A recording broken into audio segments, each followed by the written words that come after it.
Mes chers collègues, Madame la Présidente de Région aura un peu de retard. Et je ne voudrais pas que on commence plus tard que l'heure prévue, 16h30. Donc, en accord avec mon collègue Monsieur Lafont et le ministre, on va débuter nos travaux.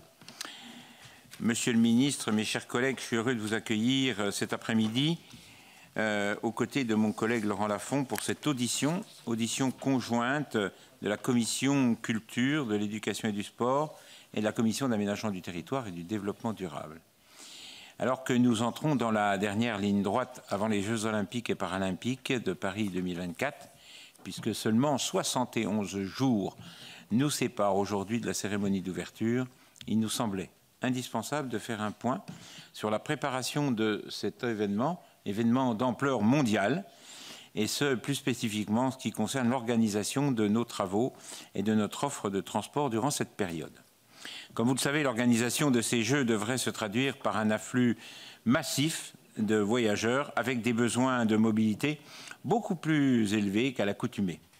Et ce, dans l'ensemble des villes accueillant des épreuves, et notamment en région Île-de-France. 600 000 spectateurs pourraient se déplacer chaque jour, mais peut-être pourriez-vous revenir sur les dernières estimations à date. Cet événement sera aussi l'occasion de grandes premières, à titre d'exemple, ainsi que l'a indiqué Jean-Pierre Farandou, que nous avons auditionné la semaine dernière.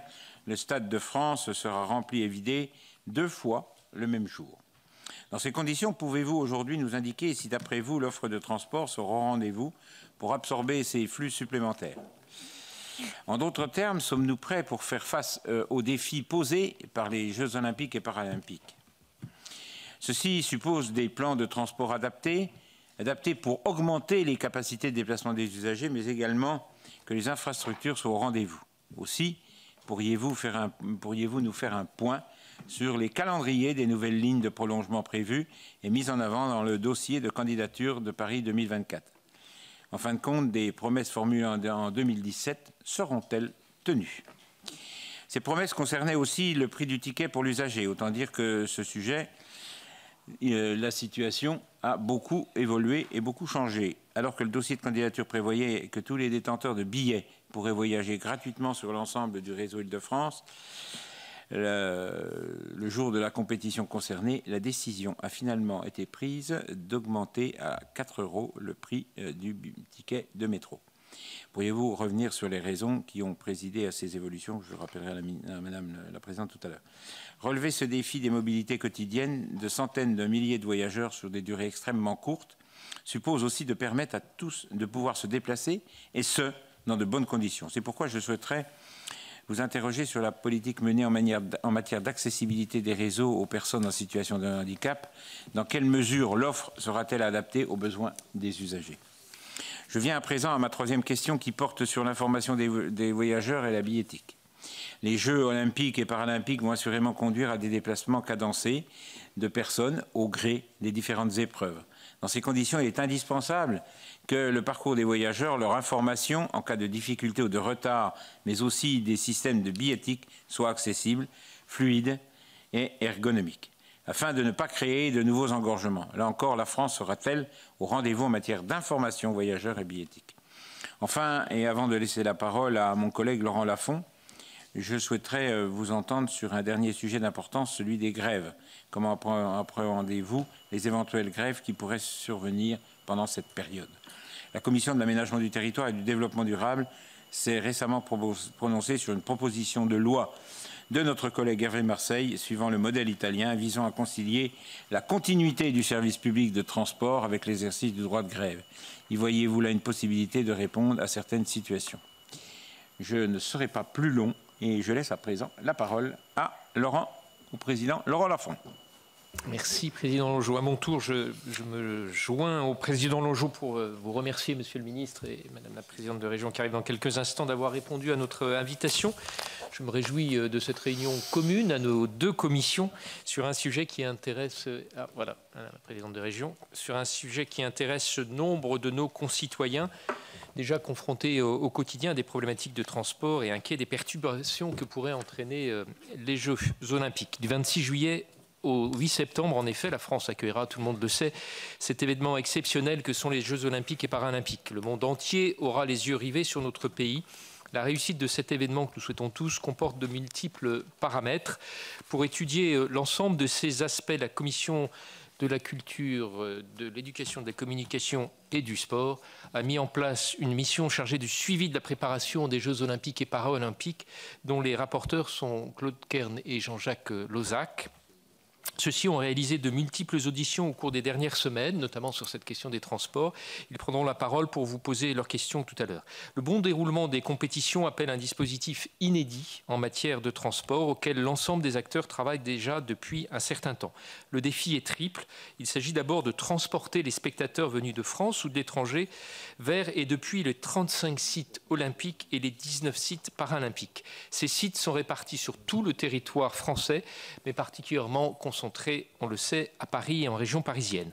Il s'agit aussi de transporter le plus efficacement possible les 10 500 athlètes olympiques et les 4 400 athlètes paralympiques, ainsi que l'ensemble des personnes accréditées pour l'organisation des Jeux olympiques et paralympiques et tout leur matériel. Et ce, depuis le moment de leur arrivée sur le territoire national jusqu'à leur départ à la fin des compétitions. Enfin, dernier défi, ces déplacements propres aux Jeux devront perturber le moins possible les déplacements usuels à cette période de l'année, tant pour les travailleurs que pour les vacanciers. Le risque sécuritaire, réévalué l'an dernier à la hausse, ajoute une dimension supplémentaire à cette équation déjà complexe. Ce risque est multiple, y compris cyber. Il constitue une contrainte forte dans l'organisation des Jeux et un facteur de coût supplémentaire pour l'ensemble des acteurs. En 2022, suite aux incidents survenus au Stade de France lors de la finale de la Ligue des Champions, le rapport commun que nous avions établi avec la Commission des lois a mis en évidence un certain nombre de dysfonctionnements, notamment dans la gestion des flux de personnes sur le réseau de RER. Ce rapport a identifié des problèmes de coordination entre les différents acteurs, respectivement responsables du bon fonctionnement des transports, de la sécurité et de l'organisation sportive. Vous nous direz quels enseignements ont été tirés de cet incident et notamment comment est assurée la coordination entre vos services, ceux de la préfecture de police et le comité d'organisation des Jeux olympiques et paralympiques. L'arrivée de la flamme le 8 mai dernier à Marseille a lancé le compte à rebours des opérations. Chacun souhaite évidemment que la fête soit réussie et nous avons toutes les raisons de penser qu'elle le sera. La question des transports a toutefois été identifiée dès le début, depuis la candidature de Paris aux Jeux Olympiques, comme une question sensible. C'est pourquoi il nous paraissait important, avec le président Longeau, de faire un point avec vous et sur ce sujet à quelques semaines de l'événement. Madame la Présidente ou Monsieur le Ministre, je ne sais pas qui commence à prendre la parole. Je ne sais pas quel est le protocole, je le respecterai à la lettre. Madame la Présidente. Alors. Merci, messieurs les présidents. Un grand merci de nous recevoir. Alors, on est à 72 jours des Jeux Olympiques et je crois qu'on peut dire qu'on est prêt comme jamais. Alors, je le dis avec un petit peu d'expérience, puisque certes, il n'y avait pas de spectateurs aux Jeux de Tokyo, mais j'ai fait les Jeux de Rio. À l'époque où nous venions d'être sélectionnés, je peux vous dire qu'on a vu arriver les toilettes des athlètes pendant les Jeux. Je pense qu'ils ont été installés pour les Paralympiques. Bon, donc et vous vous souvenez tous de tous les stades où on peignait encore la façade la semaine d'avant. C'est pas du tout le cas pour nous. On a livré toutes les infrastructures sportives. Là, c'est terminé. Et j'ai entendu dire, je disais ce matin à Patrice en souriant, que j'ai entendu dire que le président de la République ne voulait que des médailles d'or, mais je pense qu'en matière de transport, on pourrait donner des médailles d'or toutes les semaines aux opérateurs, aux aménageurs, aux spécialistes du BTP, à Alstom. Enfin voilà, toutes les semaines, on a des chantiers colossaux, historiques, qui arrivent dans les délais. Alors, là aussi, je voudrais dire juste un tout petit mot pour dire les Jeux n'ont pas modifié en réalité notre ambition pour les transports. Ce n'est pas eux qui sont à l'origine du plan d'accessibilité des transports d'Île-de-France, ce n'est pas eux qui sont à l'origine du projet EOL, ce n'est pas eux qui sont à l'origine du projet du tram 3, du prolongement de la ligne 11 ou du prolongement de la ligne 14. Ces projets existaient et c'était déjà dans nos contrats de plan État-région. Mais force est quand même d'avouer et de constater, c'est pour ça que je dis toujours merci les Jeux, c'est que dans notre pays, rien n'arrive à l'heure, et surtout pas les trains, et grâce aux Jeux, tout arrive à l'heure. Et objectivement, c'est assez spectaculaire pour être noté. Alors, l'ambition de ces Jeux, c'est aussi d'avoir une médaille d'or qu'on va garder, je pense, assez longtemps, parce que je pense que Los Angeles ne nous détrônera pas, et je doute que Brisbane puisse le faire non plus. C'est la médaille d'or des Jeux 100% accessibles en transport en commun. Ça, c'est un enjeu, c'est un engagement qu'on avait pris pendant la candidature, qu'on va tenir et qui n'a jamais été tenu par aucune autre capitale. 100% en transport en commun et zéro diesel. Donc ça aussi, c'est important parce que bon, voilà, tous les bus et toutes les navettes qu'on va mettre seront décarbonés. Bon.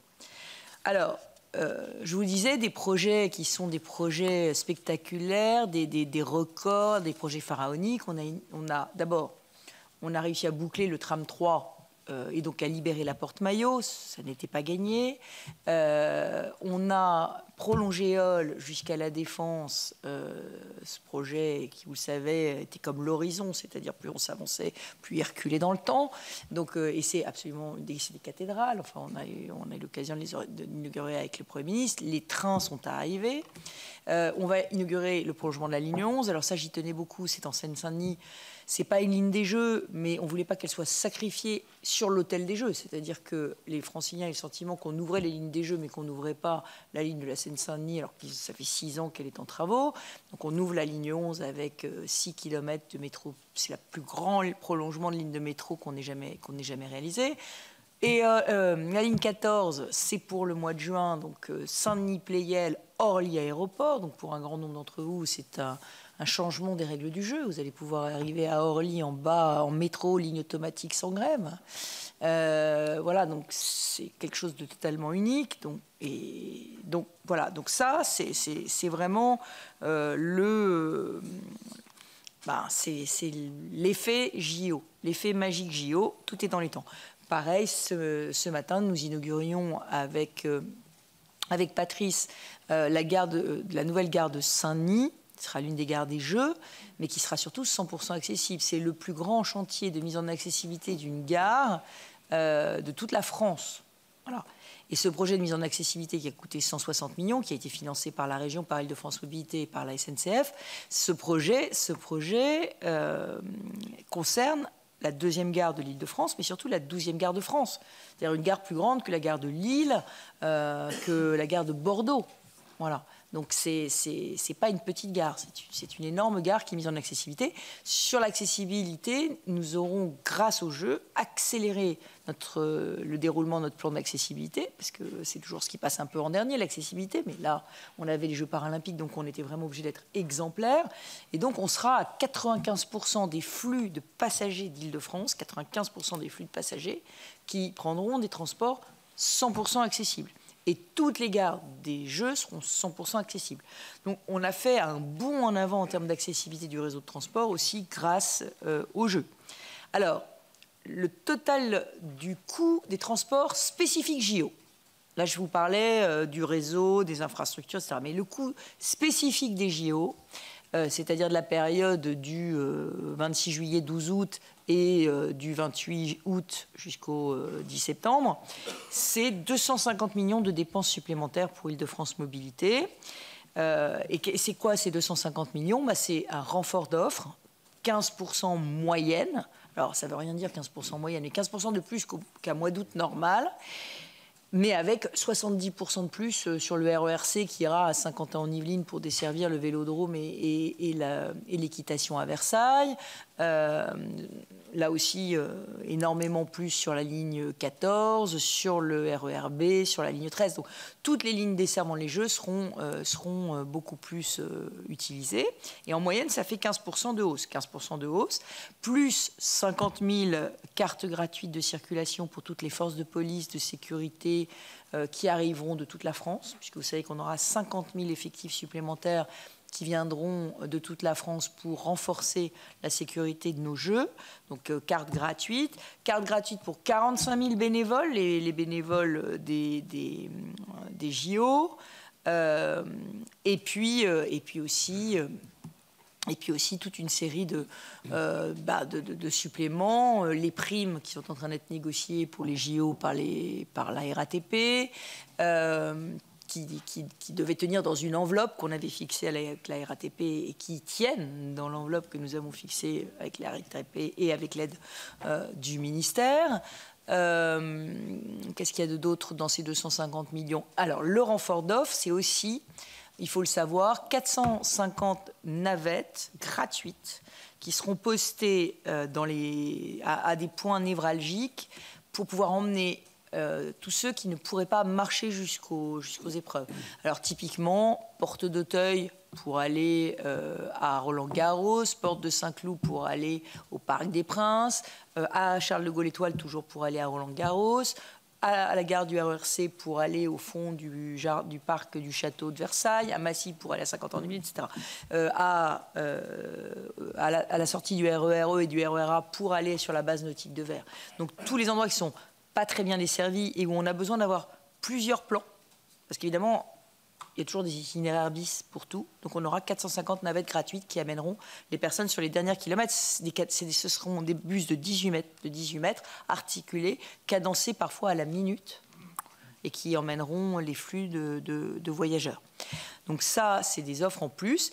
Pour l'accessibilité, on a aussi fait des efforts. On aura 150 navettes qui seront dans les 8 grandes gares d'Île-de-France et qui amèneront les personnes en situation de handicap directement sur site.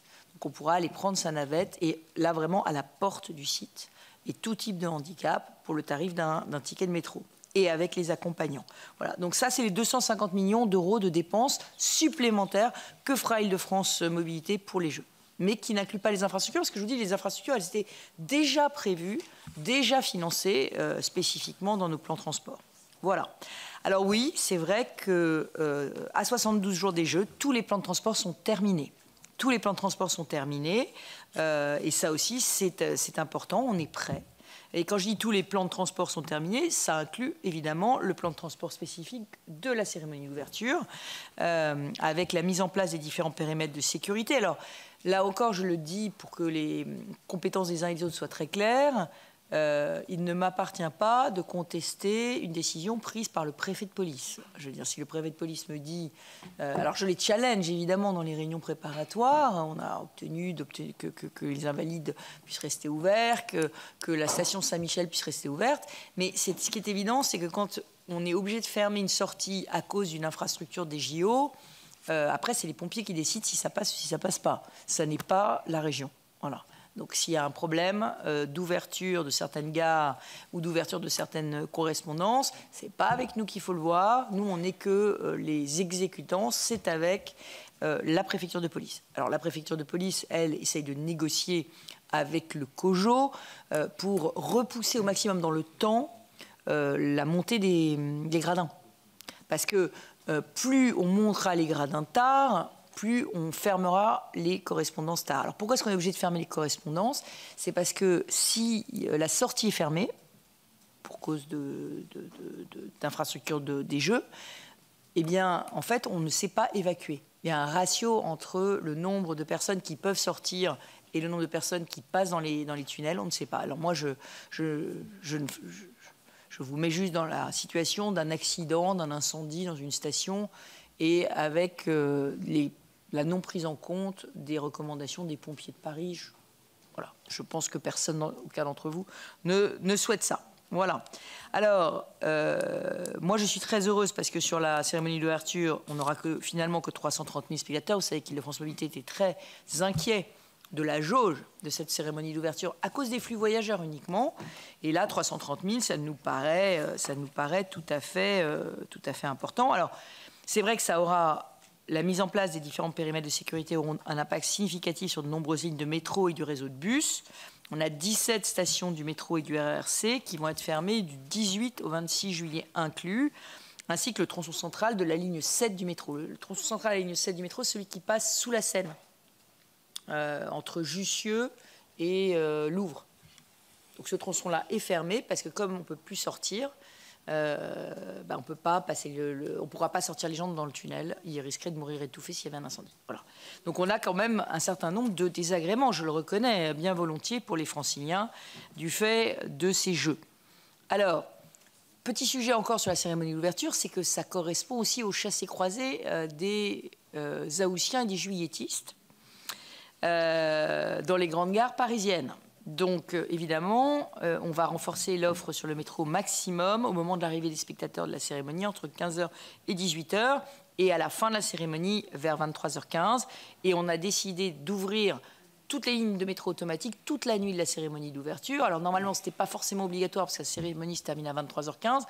Mais on s'est dit quand même qu'il y en aurait qui auraient envie de prolonger la fête et qu'il valait mieux laisser ces lignes ouvertes pour pouvoir désaturer la ville. Donc la 1, la 4, la 14 seront ouvertes toute la nuit, plus les noctiliens qu'on renforce, puisque ce sera une immense fête, ces Jeux Olympiques. Et donc les noctiliens seront cadencés. Par exemple, la ligne qui fait les bus noctiliens qui roulent toute la nuit seront cadencés toutes les 6 minutes le long de Paris. Pardon. Je finis avec les transports ouverts toute la nuit. La dernière nuit, la nuit du samedi 10 août, pour le marathon pour tous. Là, ce sera la grande fête de clôture. Et là, toutes les lignes du métro et le RERC intramuros fonctionneront toute la nuit en complément du noctilien. Je veux juste dire encore un petit mot sur la rentrée. Parce que, bien évidemment, et je sais que beaucoup d'entre vous s'en sont émus, et je l'ai dit aux opérateurs, un plan de transport, ce n'est pas juste pour les Jeux. Les Jeux paralympiques vont coïncider, les Jeux olympiques, les Jeux paralympiques vont coïncider avec la rentrée scolaire. Donc évidemment, il faut une offre spécifique. Là aussi, on a finalisé le plan de transport des Jeux paralympiques en préservant les transports du quotidien et notamment les transports scolaires. Donc, il faut savoir, c'est qu'on va donner des conseils aux Franciliens. Île-de-France Mobilité a mis en place une application qui s'appelle Transport public JO 2024. Cette application, qui est traduite en 6 langues, donne le bon conseil de déplacement. Et c'est absolument impératif de les suivre parce qu'en réalité, il y aura des itinéraires qui seront déconseillés. Il ne faudra pas suivre l'itinéraire habituel. Typiquement, la ligne 13 ne sera pas dans le plan de transport des Jeux paralympiques en raison de sa faible jauge capacitaire pour préserver la rentrée des Franciliens. Les spectateurs seront invités à emprunter les lignes du RERB, du D, la ligne H, les lignes 12 et 14 du métro. Voilà. Sur le site de Vert, le RERA ne sera plus dans le plan de transport parce qu'il est trop utile pour les transports du quotidien de la rentrée. Tout sera fait par le RERE. Donc pour les Jeux paralympiques, ce n'est pas le même plan de transport que pour les Jeux olympiques. Donc ça, c'est très important. Alors, il y a une mobilisation massive des agents et des opérateurs, 250 conducteurs supplémentaires dans le métro. On a 100 conducteurs de la SNCF qui viendront de province en renfort, 3000 conducteurs de bus supplémentaires. Donc vous voyez, beaucoup de monde en plus. Et évidemment des primes qui sont nécessaires parce qu'on reporte les vacances. Et on ne fait pas que les reporter d'une semaine. On les reporte loin. Puisqu'il n'est pas question que tout le monde prenne les vacances en juillet. En août, il y aura beaucoup de vacances reportées et on ne pourra pas les prendre début septembre, puisqu'à la rentrée. Et il faut que tout le monde puisse les faire. Donc c'est vraiment un énorme travail qui est fait de dialogue social par les opérateurs et les discussions sur les compensations indemnitaires sont totalement légitimes, même si j'ai demandé qu'elles soient intégrées dans une enveloppe fixée qui a été, à ce stade, respectée. Voilà. Alors, juste un tout petit mot sur les tarifs.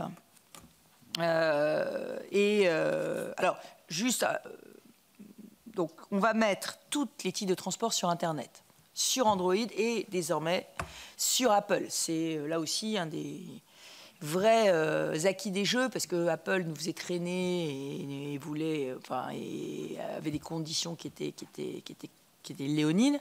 Là, aujourd'hui, grâce aux Jeux, on a Apple qui va ouvrir et donc on pourra tout mettre sur Apple comme on a déjà la possibilité de tout dématérialiser sur Android. Les tarifs des Jeux ont été fixés à un tarif élevé, et je le sais.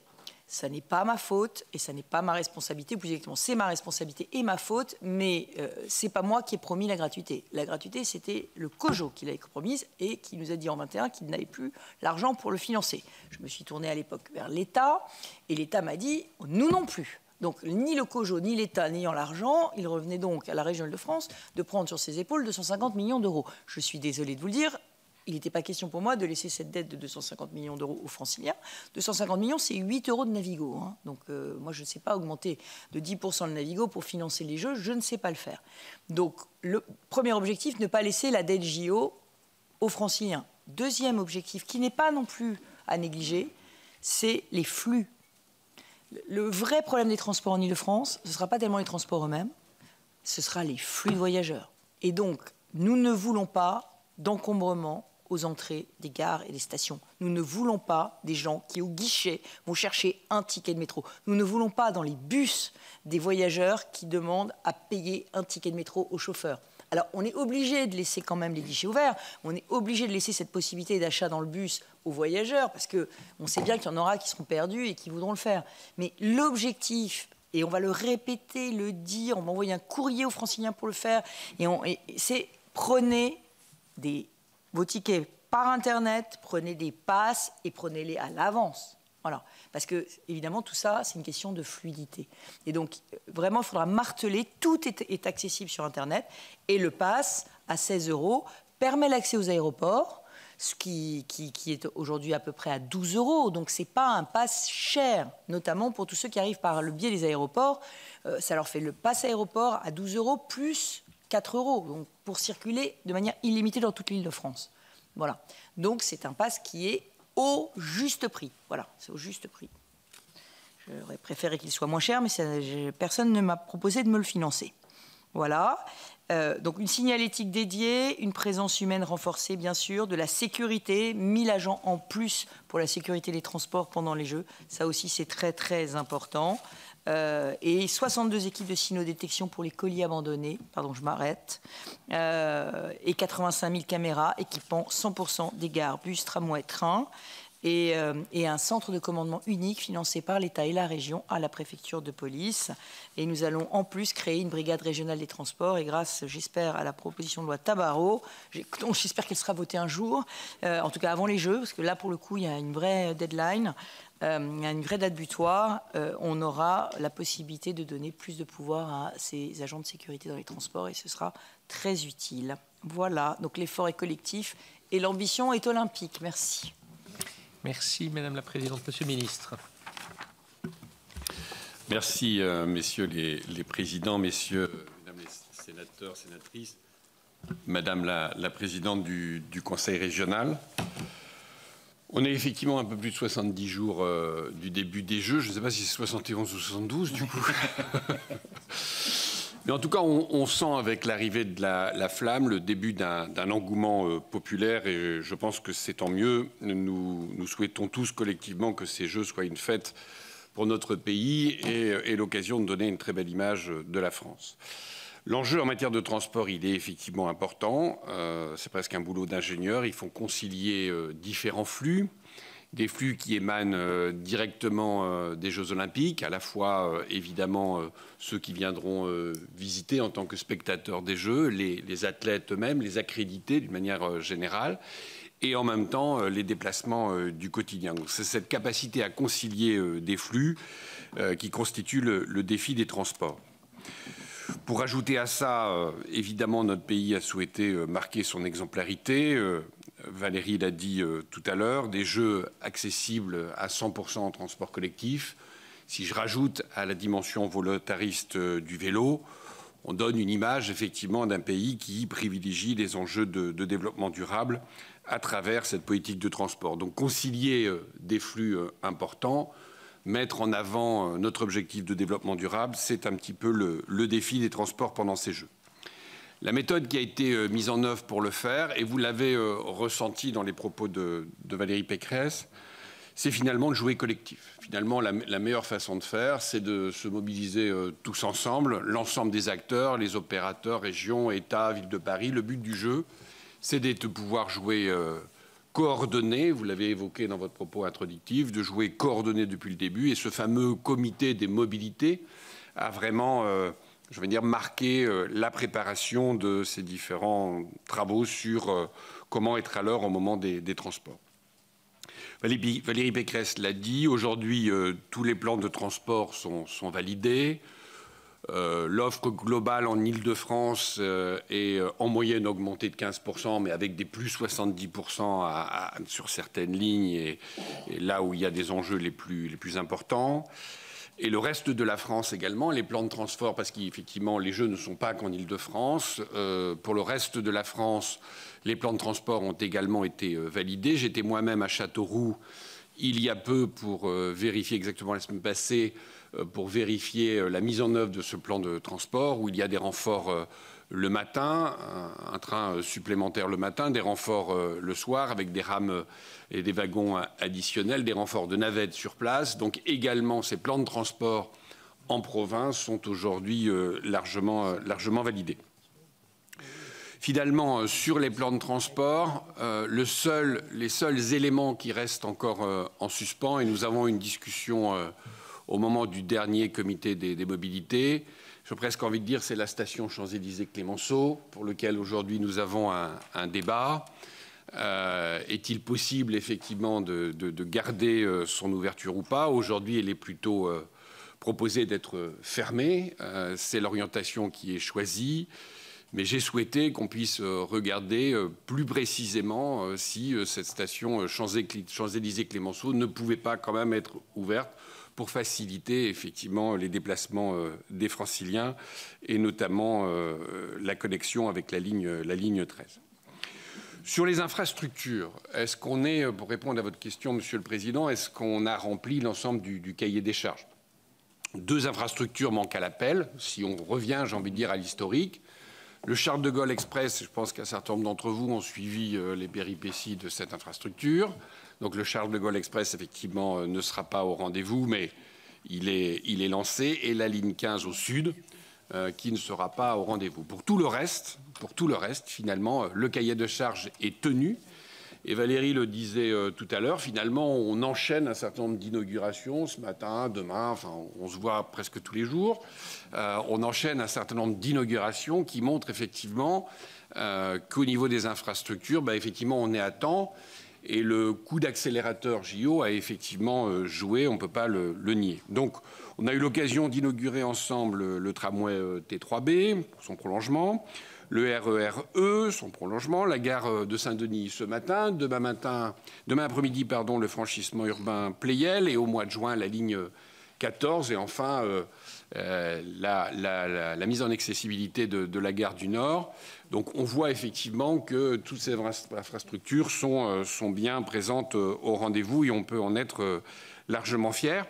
Et je le disais ce matin à la radio, c'est un vrai héritage des Jeux. Enfin, pour les Franciliens, on peut dire effectivement il peut y avoir à un moment donné des nuisances au moment des Jeux pour les déplacements du quotidien, mais quel héritage! Quel héritage derrière. Ces Jeux auront été un accélérateur formidable pour un certain nombre d'infrastructures essentielles pour le quotidien des Franciliens qui, à la rentrée, trouveront quand même des services de transport largement optimisés.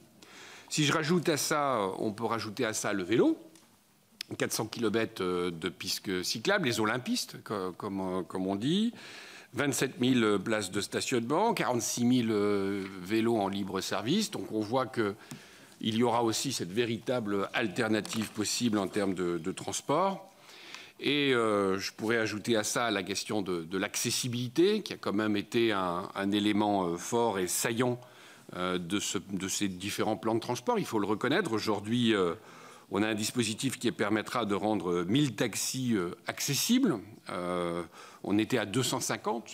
On va passer, grâce aux Jeux Olympiques, à 1000 taxis accessibles. Donc c'est un effort considérable qui a été fait pour l'accessibilité en taxi. La mise en accessibilité des gares, Valérie l'a évoqué, notamment en prenant l'exemple de ce matin, mais on pourra aussi prendre l'exemple de la gare du Nord. La formation des agents au handicap. Et puis surtout, ce qu'on évoque rarement, qui ne faisait pas forcément notre fierté, la prise en charge des fauteuils pour accéder aux avions dans les aéroports, où aujourd'hui nous avons un plan de qualité d'accueil des personnes à mobilité réduite, des personnes en fauteuil plus particulièrement, dans l'accès aux avions jusqu'à l'avion. Et donc je pense que là-dessus, c'est aussi un héritage des JO, cet effort qui a été fait en termes d'accessibilité. Là, je parle essentiellement en plus du handicap moteur. J'aurais pu citer différentes formes de handicap. Le choix qui a été fait, évidemment aussi, à travers le comité des mobilités, c'est de se dire que le meilleur moyen aussi de pouvoir concilier des flux, c'est de pouvoir anticiper, prévenir à temps la population. Finalement, quoi de plus efficace que de permettre à la population de s'adapter, d'adapter son comportement quand elle peut le faire. Moi, j'ai été surpris d'ailleurs, on en a peu parlé, mais au moment de ce qui s'est passé sur l'A13, la fermeture de l'A13, ce qu'a été la capacité d'adaptation des Franciliens pour finalement arriver. C'est vrai qu'il y a aujourd'hui plus d'embouteillages et ça peut pour certains constituer, pour certains j'entends, un enfer. Pour autant, on n'a pas été à la hauteur de ce qu'on aurait pu imaginer. On n'a pas été à la hauteur de ce qu'on aurait pu imaginer en termes d'embouteillage. Donc il y a effectivement une capacité d'adaptation de la population. Et donc Valérie l'évoquait sur le site qui a été mis en place par IDFM. Le gouvernement a mis en place le site anticiperlesjeux.gouv.fr. Les deux sites sont bien entendu en lien. Et ce site permet de repérer en temps réel, quasiment, et par anticipation, quelle sera la fréquentation sur les différentes lignes, dans les différentes stations. Donc une visibilité totale pour savoir si effectivement, quand on prend, par exemple, le métro de telle station à telle station, tel jour et à telle heure, ben, si on a la possibilité de se décaler légèrement ou de prendre son télétravail ce jour-là ou de choisir un autre itinéraire, eh bien, on a toutes les informations à disposition. Et je vous invite d'ailleurs à consulter ces sites. La campagne de communication a plutôt été un succès. 1,5 million de visiteurs du site. Et aujourd'hui, 60 000 personnes qui se sont déjà abonnées aux alertes info d'anticiperlesjeux.gouv.fr.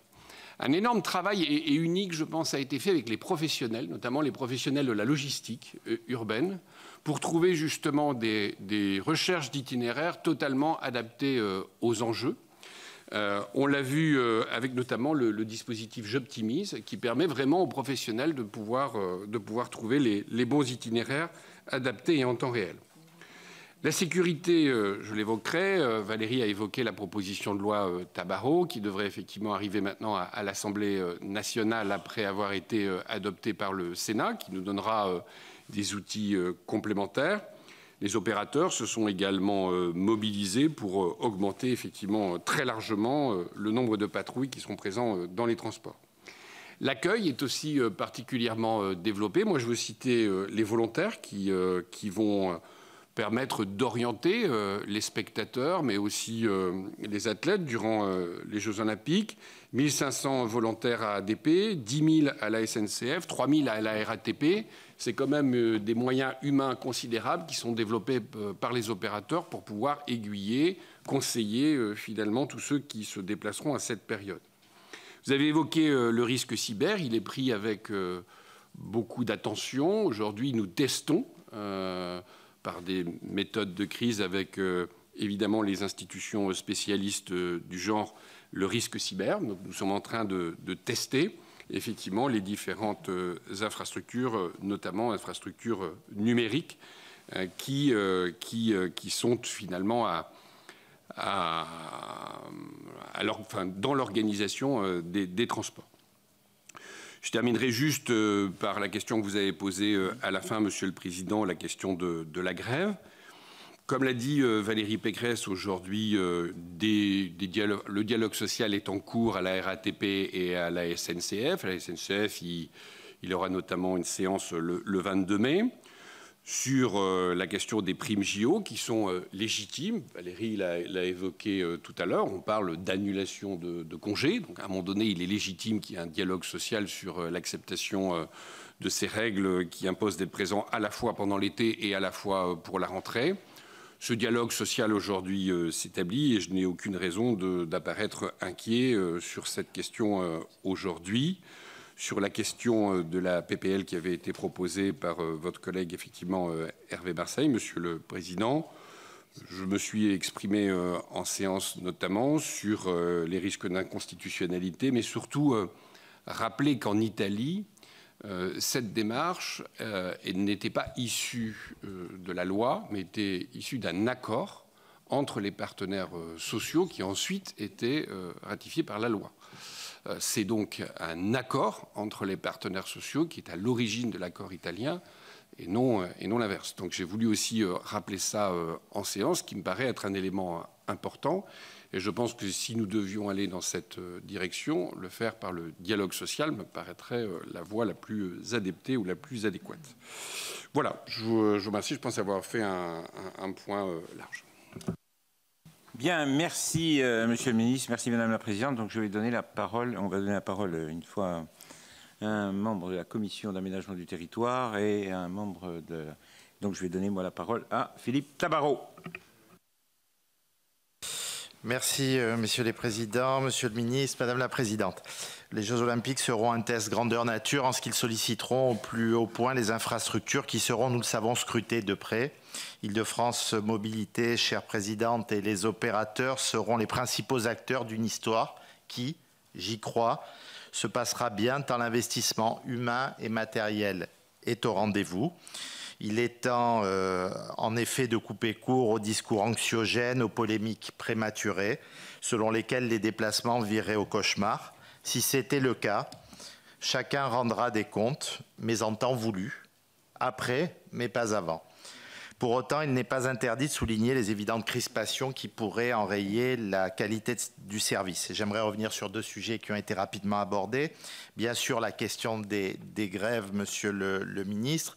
Le Sénat a lancé depuis de très nombreux mois des initiatives. Tant Bruno Retailleau qu'Hervé Marseille et moi-même avons déposé des propositions de loi pour lutter contre les abus manifestes du détournement du droit de grève.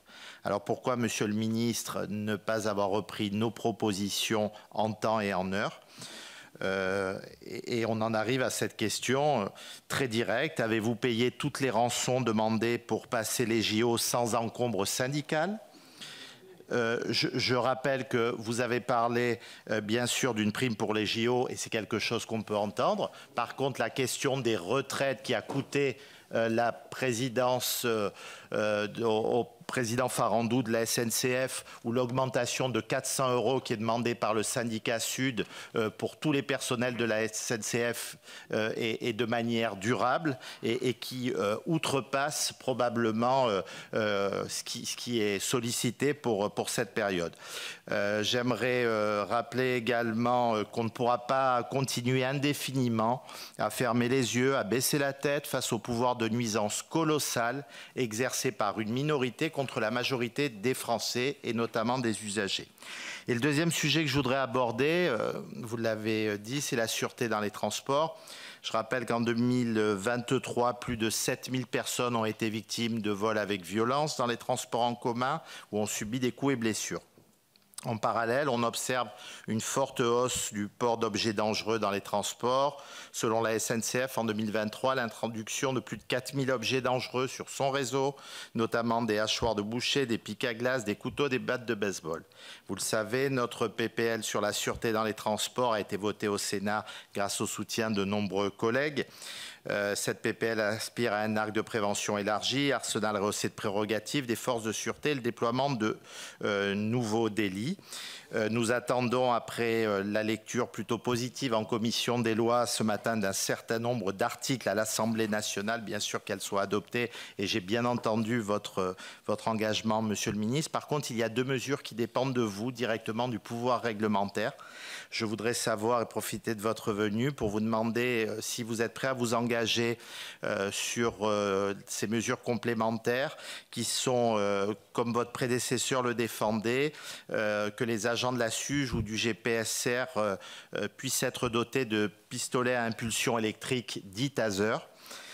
Et la seconde en mobilisant la réserve opérationnelle de la police nationale en complément des forces de sûreté et des forces de l'ordre, bien sûr dans l'intérêt des usagers des transports en commun. Enfin, Présidente, je ne vous ai pas oublié. Et très rapidement, j'aimerais savoir si l'État va, une fois les Jeux passés, tenir ses engagements pour vous accompagner tout au long de ces années dans le financement et dans l'offre liée à ces infrastructures nouvelles du quotidien. Claude Kern. Si vous permettez, Président, je vais peut-être laisser la parole à mon collègue Jean-Jacques Lozach, qui, lui, a un problème de transport après.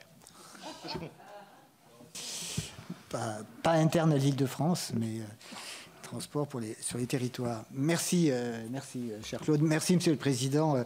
Bon, beaucoup d'éléments d'information nous ont déjà été communiqués, donc je serai très rapide pour mes questions. J'avais notamment une question sur les taxis, parce que c'est vrai qu'on parle très peu de taxis dans cette offre globale de mobilité et de transport, mais le ministre a évoqué cette problématique tout à l'heure. Simplement, vous nous avez donc présenté la mise en place de toute une organisation, toute une fonctionnalité à partir d'infrastructures, d'équipements, soit existants, soit nouveaux. Simplement, je voudrais avoir quelques précisions sur la méthode de concertation qui avait été retenue avant d'arriver à des décisions qui ont été prises dans l'organisation de ces JO, notamment des concertations avec les associations d'usagers, voire leur fédération nationale. Et puis d'autre part, vous avez évoqué, monsieur le ministre, tout à l'heure, l'héritage olympique. Et c'est vrai qu'ici, nous sommes très sensibles à tout ce qui concerne l'héritage olympique. Et celui-ci a été en quelque sorte formalisé à travers un document qui s'appelle France 2024 et qui comporte 170 objectifs stratégiques. Alors c'est vrai qu'il est porté par le ministère des Sports et des Jeux Olympiques et Paralympiques, mais il engage aussi, quand on l'épluche, les autres ministères. Ministère de la Transition écologique, ministère de la Solidarité et de la Santé, etc. Et sur les 170 objectifs stratégiques, il y en a un seul qui concerne les mobilités. En fait, c'est l'objectif 168 qui concerne le plan vélo. Est-ce que donc tout cela, c'est pas un petit peu décevant, et est-ce que ce document de référence ne mérite pas d'être très rapidement complété? Merci. Merci. Je vais donner la parole à Hervé Gillet. Merci, Monsieur le Président. Monsieur le Ministre, Madame la Présidente, je souhaitais à mon tour vous interroger sur 3 enjeux également soulevés par la tenue des JO et Paralympiques pour ces réseaux et transports franciliens.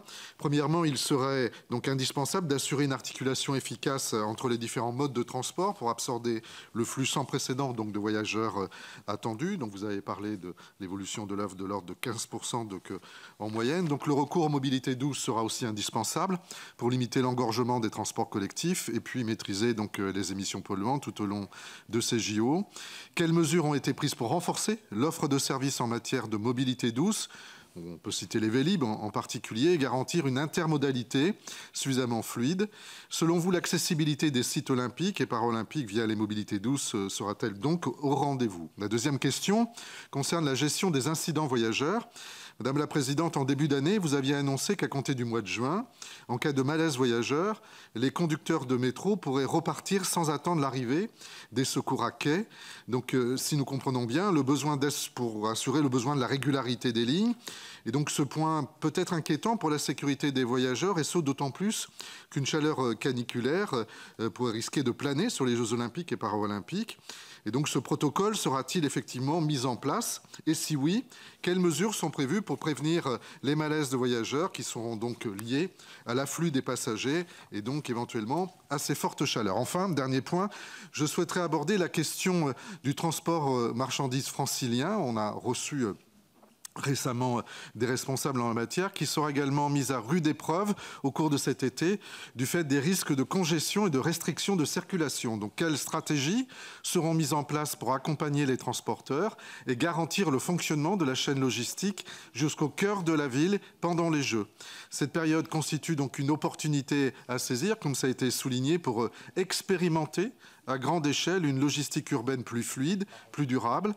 Certaines mesures qui seront appliquées cet été, comme le recours accru à la logistique fluviale, cyclo-logistique, livraison en horaire décalé, augmentation de l'offre d'aires de livraison notamment, seront donc intéressantes. Pourraient-elles être pérennisées donc au-delà des Jeux? Merci beaucoup. Et enfin, Claude Kern. Oui, merci Président. Alors, merci Monsieur le Ministre, Madame la Présidente, pour vos présentations. Je ne vais pas revenir sur les questions qui ont déjà été évoquées par les 2 présidents et mes collègues. Et avec Jean-Jacques Lozach, nous avons déjà eu l'occasion d'auditionner vos services sur ces problématiques. J'aurais 3 questions complémentaires. Vous nous avez dit que les plans de transport étaient terminés et vous avez évoqué la problématique des flux. Cette problématique des flux nécessite d'avoir un dispositif résilient. Pour avoir ce dispositif résilient, c'est-à-dire être capable de répondre à tout incident qui se déclarerait sur une ligne, il faut pouvoir disposer de moyens de dessertes multiples sur un même site. Est-ce le cas pour l'ensemble des sites olympiques, notamment en région parisienne? Au cas où cette redondance ne serait pas assurée, comment répondrez-vous à un éventuel incident de circulation? Ensuite, Hervé Gillet vient d'en parler. Des exercices ont été réalisés et sont encore réalisés pour anticiper des situations de crise. Que prévoyez-vous, notamment en cas de canicule, étant donné que l'affluence attendue sur les réseaux, sachant que de nombreuses lignes et gares ne sont pas climatisées et que les spectateurs sont incités à se déplacer à pied ou en vélo? Et enfin, une dernière question sur les retombées positives des JOP.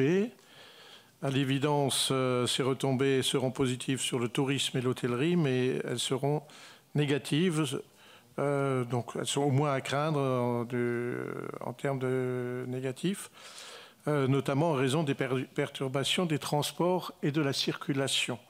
De nombreux commerçants nous ont d'ailleurs déclaré leur inquiétude. Ces impacts positifs et négatifs ont-ils été évalués au niveau de la région Île-de-France et quel en est le bilan? La parole est à Pierre Barros. Merci, Monsieur le Président, Monsieur le Ministre, Madame la Présidente. Merci pour vos propos enthousiasmants. Et en tout cas, cet enthousiasme est communicatif. Et c'est vrai qu'on a tous très envie que ce soit une fête réussie. Et je pense que c'est l'objectif aussi de cette commission, de vous interroger sur les conditions de la réussite. Les Jeux Olympiques et Paralympiques de Paris 24 seront l'occasion d'accueillir entre 10 et 15 millions, on ne sait pas trop, mais en tout cas presque 15 millions de touristes dans Paris et sa métropole, selon d'ailleurs une étude qui a été menée par l'Office du tourisme de Paris. Cette situation exceptionnelle met au défi plusieurs secteurs de l'économie, en particulier en matière d'hébergement et de transport, et c'est un énorme travail, ça a été souligné plusieurs fois, qui mérite d'ailleurs d'être clairement salué. Mais en ce qui concerne les transports, les retards accumulés en matière d'investissement, y compris pour les grands projets en cours comme le Grand Paris Express, ça a été aussi précisé par Monsieur le Ministre, mais aussi une offre structurellement insuffisante font craindre une saturation du réseau que connaissent déjà les Franciliens au quotidien. En effet, la candidature de Paris s'appuyait sur le prolongement de la ligne 14, la construction des lignes 15, 16 et 17, ainsi que sur le Charles de Gaulle Express. Finalement, seules la ligne 14 et 11 pour leur partie nord et un bout du RER E jusqu'à Nanterre seront livrés à temps. Il était annoncé que l'aéroport Roissy-Charles de Gaulle devrait être desservi par le RER B, le CDG Express et le métro 17. L'accès du Bourget vers la capitale devait aussi s'appuyer sur la ligne 17, ce qui sera malheureusement matériellement complètement impossible. Le RER B devra donc seul couvrir ces itinéraires, alors que même la Cour des comptes écrivait à ce sujet, au sujet de cette ligne, dans son rapport annuel 2023, je cite, « Il ne se passe pas une semaine sans que des incidents de toute nature fassent l'actualité ». Et évidemment, pas que les grèves, clairement, cher Philippe. On peut d'ailleurs étendre ce constat aux autres lignes du RER, tant le niveau de dégradation des conditions de transport est synonyme de galère pour les presque 5 millions d'abonnés du Pass Navigo. J'étais l'un d'eux hier soir, j'ai mis presque 3 heures pour rentrer chez moi. Je suis dans le Val d'Oise, c'est pas si loin, mais dans ces conditions, ça fait loin. À cela s'ajoutent les nombreux bugs, je vous cite Madame la Présidente, liés à l'ouverture à la concurrence des lignes de bus en grande couronne et notamment la mise en œuvre de la DSP3. Ligne supprimée sans malheureusement en avertir clairement les élus, des chauffeurs qui attendent pendant plusieurs heures, des bus très usagés qui peinent à sortir des ateliers de réparation et prennent donc leur service en retard. Il semblerait que les bus électriques tombent très souvent en panne et sont remplacés d'ailleurs par des bus diesel. Donc, dommage pour l'empreinte carbone. Dans ces conditions, comment peut-on imaginer sereinement transporter les millions d'usagers du quotidien et le public des JOP cet été? Et ne soyons pas naïfs quant à l'impact des départs en vacances et du télétravail. Comment ne pas être inquiet quant à un éventuel délaissement de certaines dessertes, en particulier des quartiers populaires et ruraux qui n'auraient pas de site olympique à proximité? De même, en plein cœur de Paris, près d'ici, quand il faut attendre 1 heure pour avoir un bus en desserte intramuros, en effet, dans ces conditions, il nous reste la marche à pied. Comment ne pas s'interroger sur l'après-Jeux Olympiques et Paralympiques quand les personnels qui auront assuré tout l'été poseront leur droit à congé? Soit dit en passant, la question se pose, et ça a été évoqué tout à l'heure par Madame la Présidente, concernant les forces de l'ordre et de secours. C'est un sujet important. Madame la Présidente, vous le savez, nombre d'élus de banlieue sont inquiets, voire parfois en colère, et ne comprennent pas ces récentes réorganisations et ces pertes de services. Et les Jeux n'ont même pas encore commencé. Vous avez pris le parti d'aller à leur rencontre et je vous remercie. Vous avez pris les engagements devant eux. Je pense qu'il va falloir les tenir. Pour que ces Jeux Olympiques de Paris ne soient pas un bouchon continu pour l'Île-de-France, mais bien une fête pour toutes et tous. Merci. Je vous invite à être synthétique dans vos questions parce que vous êtes assez nombreux à vouloir prendre la parole, ce qui est tout à fait légitime. Et évidemment, on est là aussi pour écouter les réponses. Michel Savin. Merci, Président. Monsieur le Ministre, Madame la Présidente, je vais être très synthétique, Monsieur le Président, mais permettez-moi de parler à double voix. Ma collègue Agnès Evren, qui n'a pas pu être présente, m'a demandé si je pouvais donc poser une question à sa place. Donc je vais lire sa question. Comme vous l'avez souligné, ces Jeux représentent un immense défi en termes d'organisation et de logistique, par le nombre de sites à desservir à Paris, mais aussi en petite et en grande couronne.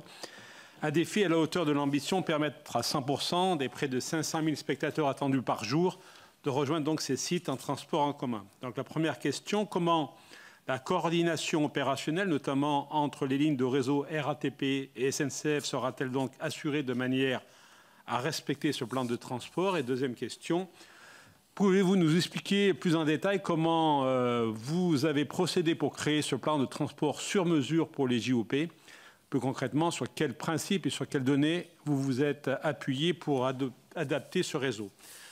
Pour ma part, j'ai une question à Monsieur le Ministre. Vous avez abordé tout à l'heure, Monsieur le Ministre, le plan, l'objectif des 1000 véhicules taxis avec une aide exceptionnelle de l'État pour la mise en place à destination donc, de ces taxis, aussi bien en Île-de-France que sur les autres métropoles qui accueillent des épreuves olympiques et paralympiques. Sur ces 1000, l'objectif de 1000, concrètement, aujourd'hui, combien de dossiers ont été déposés et retenus et quel est le coût pour l'État de ces aides en direction de ces taxis qui sont soit pour l'achat, soit pour les locations de longue durée? Merci. Je vais donner la parole à Marta de Cidrac. Merci, Président. Madame la Présidente, Monsieur le Ministre, permettez-moi de réagir sur vos propos concernant l'A13, Monsieur le Ministre. Je n'ai pas pu me résister parce que j'entendais comme une forme de satisfecit dans vos propos. Et du coup j'ai une question, Monsieur le Ministre. Est-ce que ce satisfecit, et d'ailleurs je n'étais pas la seule à l'avoir perçu comme ça, est-ce que cela signifie qu'en réalité l'A13 va rester fermée encore plus longtemps que ce que l'on nous annonce? Et pouvez-vous nous donner une date de réouverture? Parce que, croyez-moi, quand on habite en grande couronne, on est loin d'avoir la même perception que vous sur le confort qu'elle peut nous procurer. Et je suis tout à fait pour les transports en commun, mais vous comprenez bien qu'on a aussi besoin de sa voiture. Donc, pouvez-vous nous rassurer sur ce point? Je vous remercie. Oui, je souscris à ce que vient de dire Marta de Cidrac et on s'est étranglés toutes les deux au même moment. Je vais être très très brève. Moi, c'est un petit peu... j'allais dire en parallèle, mais ça a une incidence énorme. Madame la Présidente, vous avez parlé de la rentrée scolaire. Et en effet, pour les Paralympiques, les gens seront rentrés de vacances, les Franciliens et les Parisiens seront rentrés de vacances. Et ça risque d'être en effet compliqué pour la rentrée. Et c'est vrai que vous m'avez déjà un peu rassuré, mais je vous réitère mon inquiétude sur les transports scolaires, notamment Grande Couronne, et être sûr que les cars pourront être au rendez-vous pour tous nos petits franciliens pour la rentrée scolaire. Mais il s'agit aussi du télétravail dans les entreprises. Je sais, j'ai entendu à la radio, en boucle, un message gouvernemental, mais je me demande s'il ne faudrait pas être un petit peu plus alarmiste par rapport aux entreprises qui, pour l'instant, n'ont pris aucune disposition avec leurs salariés, qui s'angoissent à l'idée de devoir travailler et ils n'osent pas eux-mêmes aller voir leur RH ou leur employeur pour avoir l'air d'être tir au flanc en demandant s'ils vont pouvoir être en télétravail pendant toute la durée des jobs. Mais je vous assure que l'angoisse commence à monter. J'entends beaucoup de salariés se demander comment ils vont faire. Et je me demande s'il n'y aurait pas une injonction un peu plus forte, et même pourquoi pas aussi de la région, puisque ça nous concerne aussi, vis-à-vis des entreprises, qu'elles soient publiques mais privées, pour alarmer les RH et les chefs d'entreprise que ça va être très très compliqué pour la plupart de leurs salariés quand ils vont devoir faire des transports qui vont doubler ou tripler au moment des Jeux. Pierre Ouzoulias. Bonjour Madame la Présidente, bonjour Monsieur le Ministre, chers collègues. Monsieur le Ministre, je suis conseiller départemental des Hauts-de-Seine, donc je ne vous répondrai pas sur la 13. non, joker sur la 13. Vous avez tout à fait raison, Monsieur le Ministre. L'application que vous avez mise en ligne, Anticiper les Jeux, a connu un franc succès. Un succès total. Je suis un usager de la ligne B et tous les jours, les gens me disent que compte tenu des difficultés de transport qui sont annoncées sur Anticiper les Jeux, hein, pour les collègues, 9 lignes de métro, 2 lignes de RER, 3 lignes de tramway, 5 lignes de train, les gens se disent que la meilleure solution, c'est de partir. Et je trouve qu'il y a quelque part un message contradictoire qui est de dire à la fois que c'est une immense fête populaire à laquelle tout le monde doit participer, mais que ça serait bien qu'ils y participent, pas en Ile-de-France et ailleurs, parce qu'on n'aura pas les moyens de les transporter. C'est ce que je ressens. C'est ce que je ressens au quotidien. Alors moi, je suis un usager de la ligne B, donc on vit des difficultés qui sont quotidiennes et on n'imagine pas ce que pourrait être une affluence supplémentaire sur cette ligne alors qu'elle est dans l'incapacité aujourd'hui d'assurer ses missions quotidiennes de service public. Donc le ressentiment aujourd'hui des usagers, c'est une grande inquiétude par rapport à ça. Hein. Et sincèrement, votre site ne les a pas du tout rassurés. Au contraire, ils ont eu le sentiment que ça serait beaucoup mieux sans eux. Je pense que c'était pas le bon message à faire passer parce qu'on oublie que derrière les JO, il y a quand même le rassemblement de personnes qui s'unissent sur des valeurs universelles et que on aurait pu faire montre d'une grande solidarité, y compris pour les Franciliens. Je vous remercie. Mathilde Olivier. Merci Président.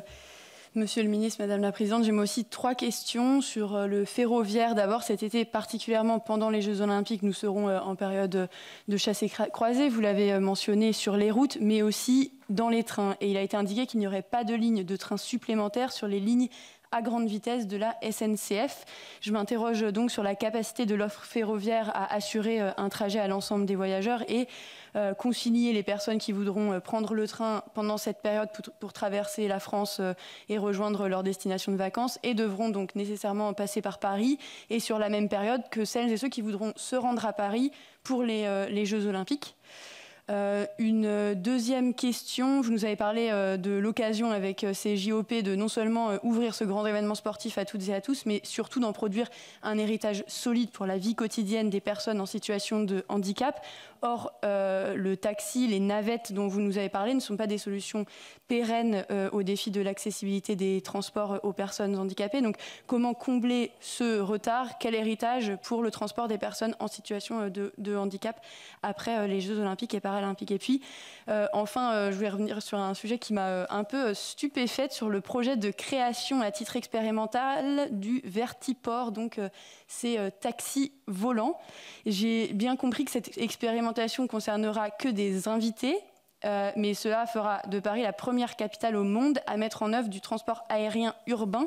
Est-ce qu'un mode de transport tellement énergivore est réservé à des nantis, en plus de toutes les nuisances que j'énumère même pas, c'est une bonne idée alors que l'objectif c'est de réduire fortement les émissions de CO2 et que à l'avenir ça ne fera que augmenter cette disproportion de l'empreinte carbone en fonction du niveau de richesse. Alors, pouvez-vous revenir sur cette expérimentation et ses objectifs avant de s'occuper du ciel, on l'a bien compris, c'est plus important de se concentrer peut-être plus sur la terre et le sous-sol. C'est parfois complémentaire aussi, remarquez. Adelziane. Merci Président, Madame la Présidente, Monsieur le Ministre. D'abord, me joindre aussi aux propos du sénateur Tabarot, parce qu'évidemment, on arrive dans une phase importante sur la dimension événementielle. On voit ce qui s'est passé à Marseille. Moi, j'insiste aussi sur le côté festif et la prise de conscience des Français et des Françaises de cet événement qui arrive.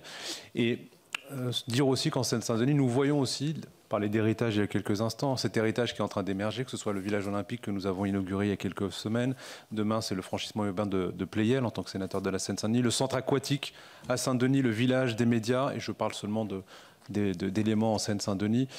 Tout ça est un héritage qui, pour le département, en tout cas dans lequel je suis sénateur, va permettre d'accélérer l'amélioration du quotidien de ses habitants. S'agissant des transports, évidemment, je ne reviendrai pas sur la ligne 13 en tant qu'habitant que j'ai pratiqué pendant 40 ans, que je pratique encore un petit peu, mais j'ai la ligne 14 aujourd'hui, qui va être prolongée également, et ça c'est un héritage des Jeux Olympiques jusqu'à Pleyel. La gare a été inaugurée hier, jusqu'à Orly prochainement. Et mes questions portent justement sur 3 points, très rapidement. Durant ces Jeux Olympiques, on a compris qu'il y aurait 3 types de mobilité, de flux entre les athlètes et leurs accompagnants, les millions de spectateurs qui vont arriver, dont on ignore encore précisément le chiffre, on a des fourchettes, et bien évidemment les voyageurs habituels du réseau. S'agissant tout particulièrement des lignes de métro, fin 2023, nous savions que nous avions 5 lignes de métro étaient sous le seuil des 90% de régularité. Je ne parle pas de la ligne 13, mais qui va être une ligne stratégique pour desservir le Stade de France durant les Jeux Olympiques, avec des journées où il y aura parfois je crois, trois moments où il faudra remplir et vider le Stade de France. Je voudrais savoir, dès lors, vous l'avez évoqué, mais comment est-ce que cet afflux exceptionnel allait être traité?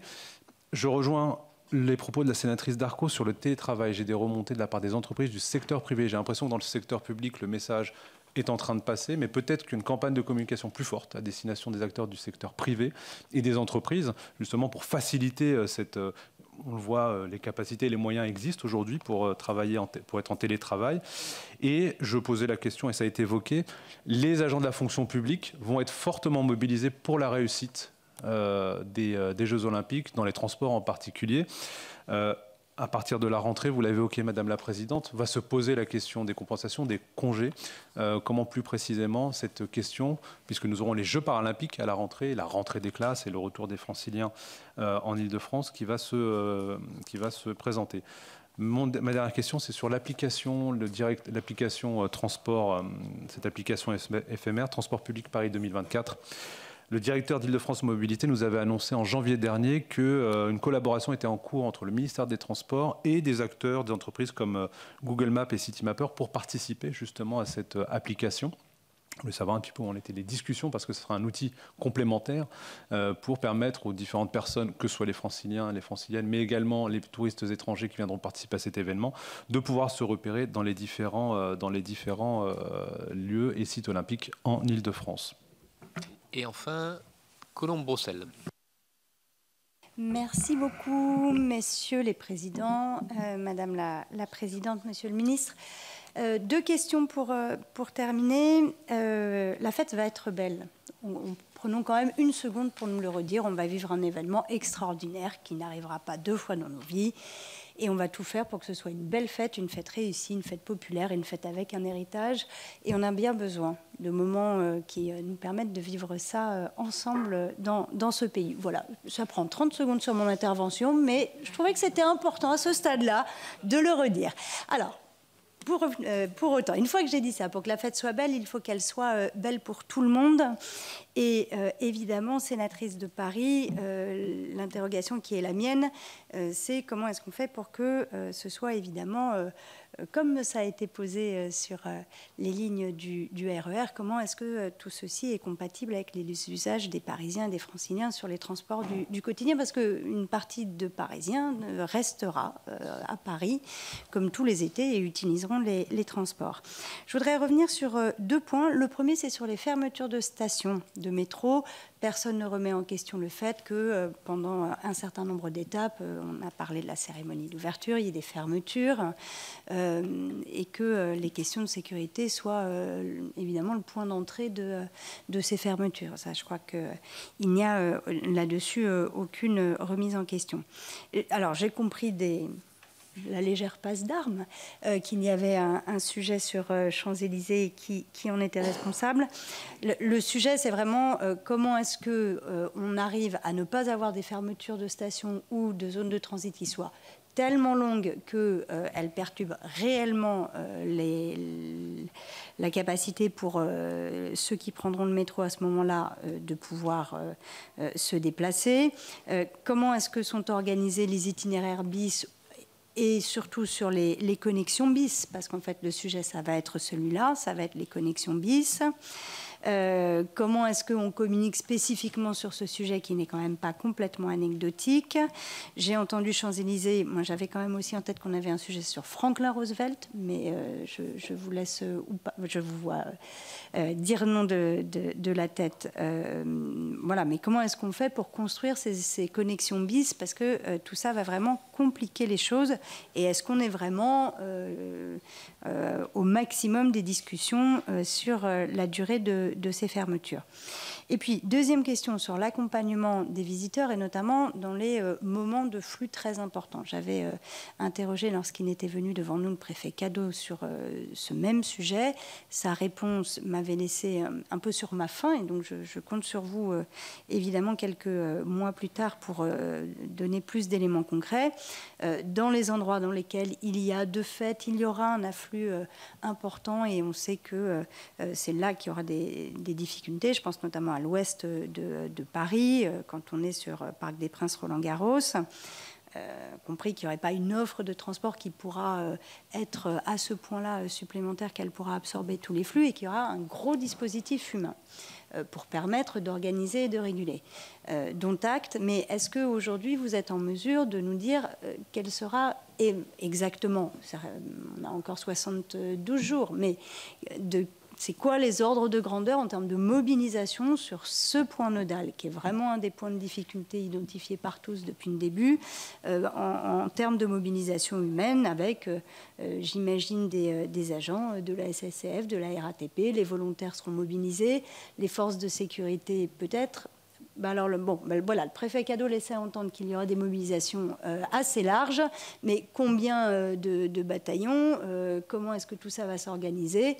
Est-ce que vous pouvez nous donner un peu plus de précision? Merci. Voilà, toutes les questions ont été posées. Madame la Présidente, Monsieur le Ministre, je vais vous répartir les réponses. Sur la PPL Tabac, je laisserai le ministre répondre. Je dirais juste que je remercie encore une fois publiquement Elisabeth Borne et Clément Beaune ainsi que le Parlement d'avoir voté les financements d'Île-de-France Mobilité pour l'après-jeu, parce qu'il ne suffit pas d'ouvrir des lignes nouvelles, encore faut-il pouvoir les faire fonctionner. Et on avait besoin d'une contribution des entreprises pour que le financement reste équilibré. Et ce financement a été voté par vous, donc encore un grand merci. Et ça me permet justement de pouvoir aussi ne pas faire peser le financement de ces lignes, là encore, que sur les usagers. À Jean-Jacques Lozach, je laisserai là aussi le ministre nous répondre sur toute l'offre de taxis, puisque c'est sa responsabilité. Moi, ce que je dirais, c'est qu'il y aura quand même une première mondiale sur les taxis, c'est qu'on aura 1000 taxis à hydrogène, dont la région finance les bornes de recharge et a financé aussi le développement. Et donc cette flotte de 1000 taxis hydrogène sera la première flotte urbaine au monde en matière de taxis hydrogène. Et en fait, pour tout vous dire, on a piqué l'idée à Tokyo qui voulait faire ça, mais ils n'ont pas eu de spectateurs, donc on s'est dit on allait le faire nous. Et donc c'est intéressant parce que ça va commencer à développer justement une offre hydrogène de mobilité en Île-de-France. Sur le plan vélo, on a 400 km de pistes cyclables qui sont prévues. Uniquement pour les Jeux, qui est lancé à 50% par la région, et 30 000 places de parking vélo qui sont déjà construites, 30 000. Donc à chaque fois qu'on inaugure des gares avec Patrice, nous inaugurons aussi des immenses parkings vélo. L'un des plus grands, ce sera celui de la Gare du Nord, qui sera l'un des plus grands de France. Et évidemment des parkings sécurisés et avec un écosystème vélo, là encore, avec la possibilité de faire réparer son vélo, etc. Parce que le vélo, c'est pas que l'achat d'un vélo, c'est aussi le parking et l'entretien. Là aussi, alors je ne parlerai pas sur Vélib, parce que ce n'était pas ma responsabilité, mais Véligo, les vélos électriques en location longue durée. On aura 2000 Véligo supplémentaires en location longue durée sur le mois de juillet et ou le mois d'août et les 2 mois, donc pour permettre notamment aux bénévoles des Jeux de pouvoir louer sur la longue durée un vélo électrique, pouvoir se rendre aux Jeux et tous ceux qui travailleront sur les Jeux. D'ailleurs, je rajoute que nous ouvrirons en juin une plateforme qui s'appellera Emploi Post-JO, pour tous les emplois des métiers de transport, des métiers de l'hospitalité et des métiers de la sécurité. Et on a déjà toute une série de grands partenaires, Accor, Disney, Sodexo, mais aussi toutes les polices municipales, les grands opérateurs de transport qui recruteront les salariés des JO et les bénévoles des JO sur cette plateforme. L'idée, c'est que si on ne fait rien, il risque d'y avoir entre 35 et 50 000 personnes qui seront sur le carreau en ayant eu une formation, en ayant eu un contrat JO et qui n'auraient pas de poursuite. Donc la région organisera des formations passerelles et les CV pourront être déposés dès juin et les demandes des employeurs pourront aussi être déposées dès juin.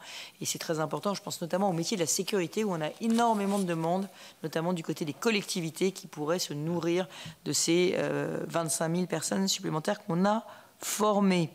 Sur les malaises voyageurs, Monsieur Gillet, là, je reprends ce qui a été dit.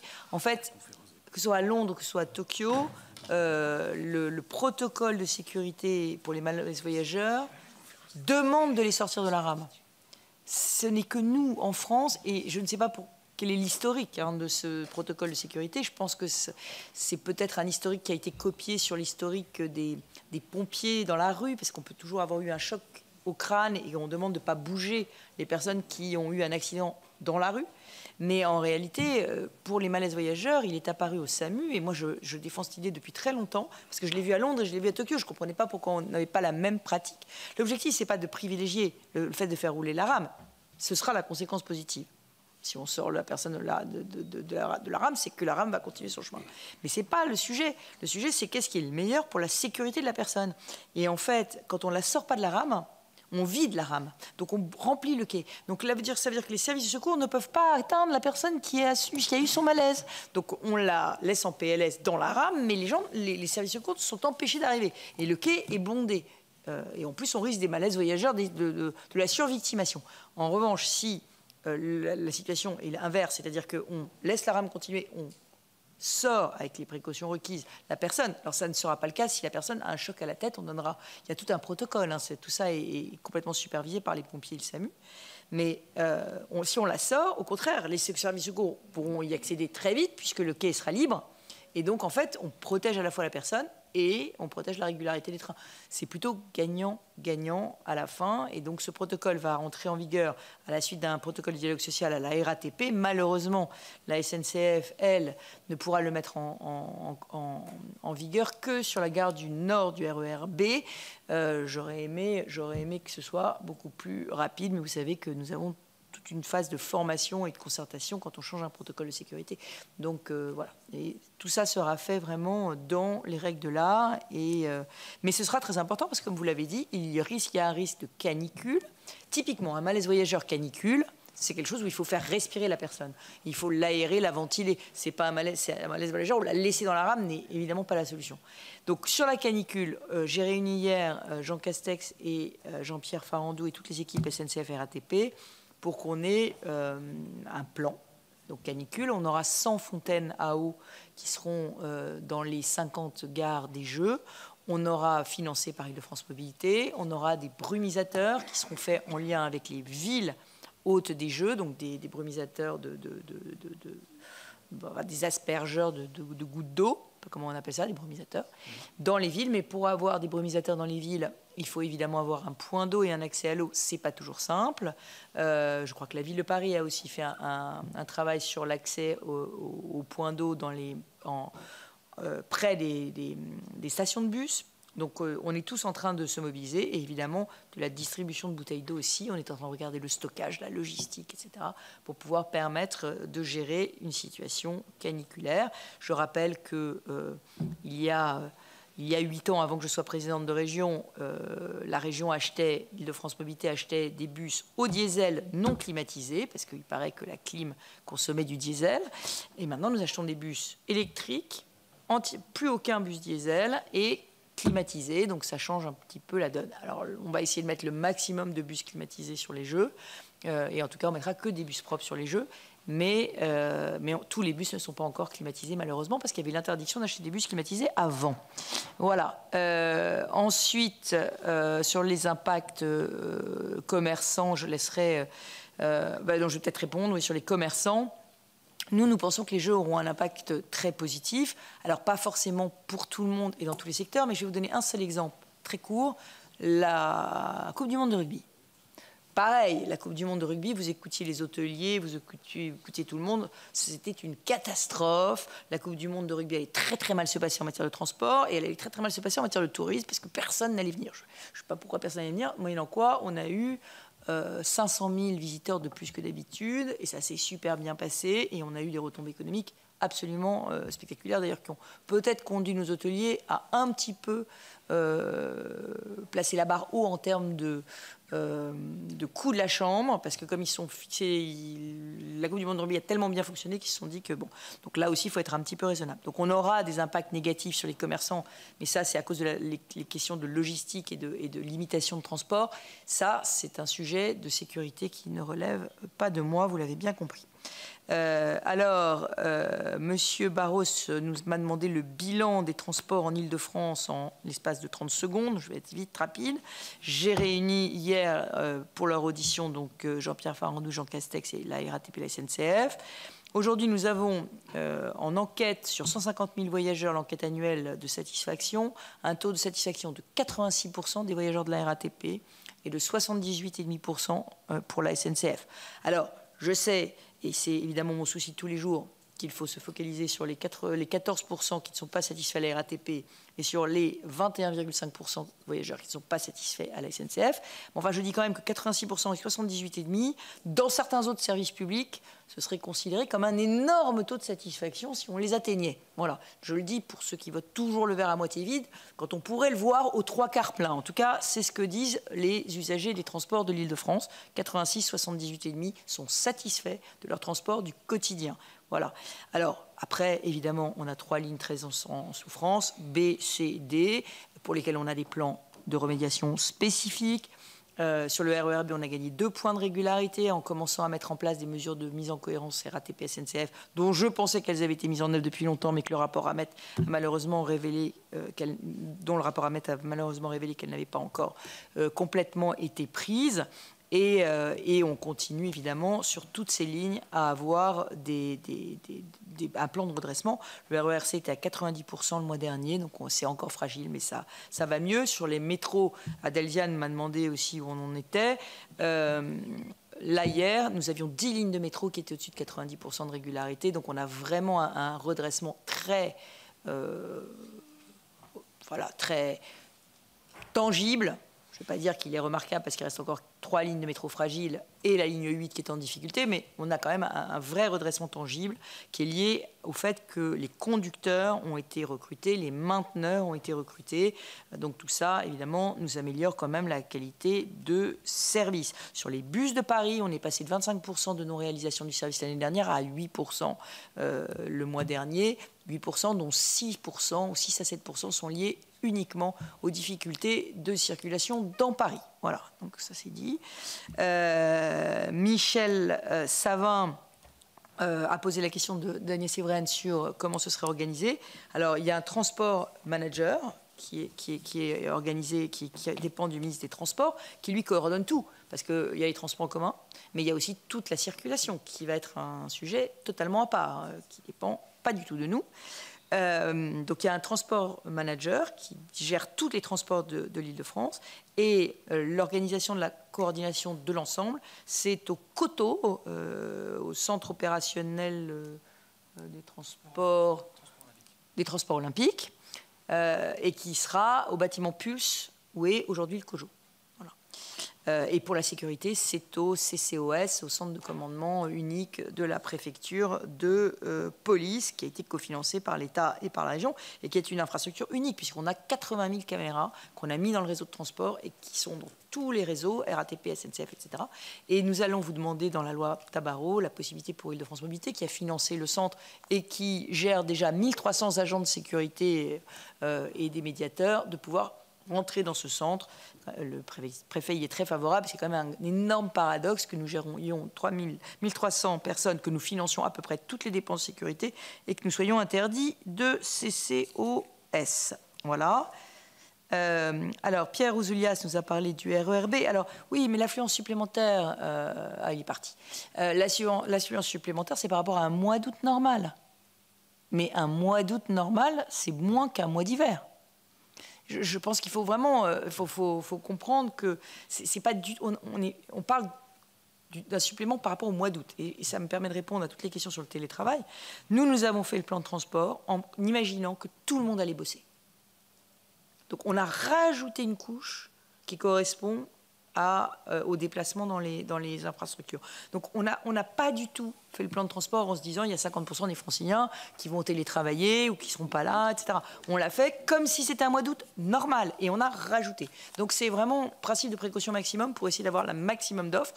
Et alors évidemment, si les Franciliens peuvent télétravailler, moi j'ai dit que j'appelais plutôt à télétravailler pour ceux qui le peuvent, mais on ne forcera personne parce que le plan de transport a été conçu pour que tout le monde puisse aller travailler.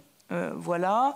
Je voudrais juste répondre à un dernier sujet. Donc sur l'accessibilité, l'héritage des Jeux, colossal, parce qu'on a un plan d'1,8 milliard d'accessibilité cofinancé État-région.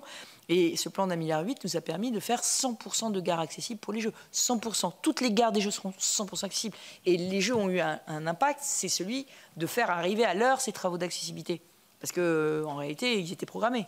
Mais bon, voilà, quand on a les Jeux, on a une date butoir et on est obligé de le faire. 95% des voyageurs aujourd'hui qui prennent le métro le font dans des gares 100% accessibles. 95% des voyageurs dans des gares 100% accessibles, ce qui est quand même énorme. Ça ne veut pas dire que 95% des gares sont accessibles, hein, vous avez bien compris, mais 95% des flux. Le vertiport. Alors, c'est très facile de caricaturer cette innovation. Moi, j'adore les innovations technologiques et surtout quand elles sont zéro pollution et zéro carbone. C'est le cas de ce taxi volant à décollage vertical qui est totalement électrique, donc il est totalement décarboné. Et comme vous êtes, comme moi, très soucieuse d'arrêter les bouchons sur la 1, vous serez évidemment intéressé par l'idée de quelque chose, d'un transport qui a vocation à être collectif. C'est ça, là-dessus, il y a une ambiguïté. Le projet a été mal présenté et le ministre me l'a reproché et il avait raison. Mais ce n'est pas moi qui étais à l'origine de ce projet, c'est ADP et la RATP. Moi, je n'ai pris la balle qu'au bon. Voilà. Donc, le projet, c'est le projet d'une navette. Alors, certes, une navette de 8 à 10 personnes, ce ne sera jamais un Concorde. Donc, une navette d'une navette collective qui quitterait effectivement un vertiport pour aller jusqu'à Roissy. Et l'objectif de ceux qui ont conçu le projet, c'est de pouvoir transporter les passagers pour le coût d'un taxi. Donc mettre une voiture de moins, enfin 8 voitures de moins sur la route et mettre les 8 personnes dans le vertiport. Donc ça n'est pas, enfin l'idée, le modèle économique ne repose pas sur le fait que ce soit pour des nantis pour aller dans leur jet au Bourget. C'est l'idée d'avoir effectivement, ça remplace le taxi, donc un transport plutôt pour les classes moyennes aisées, mais ça remplace pas, c'est leur mode business model. Je ne sais pas s'ils l'atteindront, je ne sais pas si ça volera, je ne sais pas si ça marchera. Mais en tout cas, c'est zéro carbone. L'objectif, c'est de remplacer des voitures sur la route, c'est que ce soit un transport collectif, effectivement plutôt haut de gamme, qui permet de gagner du temps et qui permet d'avoir moins d'embouteillages. Est-ce que ça marchera? Alors, un autre cas d'usage de ce vertiport, ça pourrait être, et ça aussi ça va vous parler, pourrait être les transports sanitaires. Parce qu'aujourd'hui, je parle sous le contrôle de Colombe-Roussel, mais aujourd'hui, on fait décoller des hélicoptères pour le transport sanitaire. Hélicoptères, pollution maximale, bruit maximal, demandé aux habitants du 15e arrondissement. Et donc, le sujet aujourd'hui, c'est ce vertiport. Alors là, ça, ce sera un cas d'usage d'intérêt général. Et le ministre y est très favorable, et il a raison. Je ne sais pas si on pourra se le payer, mais en tout cas, ce serait un transport zéro carbone, zéro bruit, très peu de bruit, puisque c'est un transport électrique, qui pourrait faire du transport sanitaire au cœur de Paris, dans les hôpitaux parisiens.